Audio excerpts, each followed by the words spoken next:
Iron Man's death in 2016 Civil War II had a profound impact on the Marvel Universe, changing it forever. The 8-issue miniseries, written by Brian Michael Bendis, Action Comics, with art by David Marquez, Invincible Iron Man, drove a wedge between the heroes of the Marvel Universe, much like the first Civil War.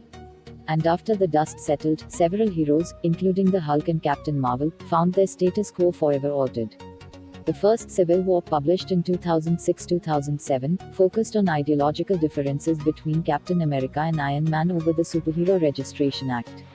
The second focused on similar differences between Iron Man and Carol Danvers, aka Captain Marvel. The two did not see eye to eye on using a precognitive Inhuman to foretell and stop major crimes. It was a war between free will, embodied by Iron Man, and determinism, represented by Captain Marvel. Much like the first, the heroes came to blows, and in the process, lives were lost, War Machine and She-Hulk among them. Many other heroes found new purposes and even new lives. After Iron Man's death at the end of the event, Hank McCoy, aka the Beast, discovered Tony had been experimenting on himself for years, but while it was clear something was happening to Tony's body, he didn't yet know what.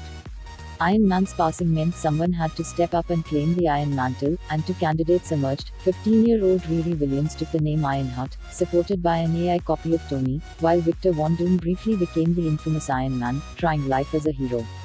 Captain Marvel, the one who actually struck Tony down, nevertheless received a blank check from the president to lead the superheroes of Earth.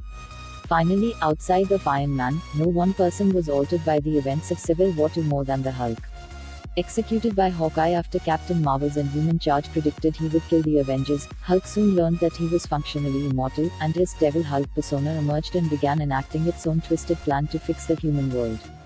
But Iron Man's death was really the centerpiece of Civil War II, and some of its subtler consequences were the most important. Killing Tony may have been extreme, but it put Captain Marvel on the map as a major hero and an influencer on the grand scale positions she holds to this day. Likewise, clearing way for Ironheart was a key building block of the new generation of young heroes, many of who have since gone from strength to strength in publications like Champions. Finally, for Tony, his death actually moved the character away from being the man who was always right. More recent stories have treated Tony as a post-human being, someone who keeps beating death by artificial means, blurring the line between human and machine.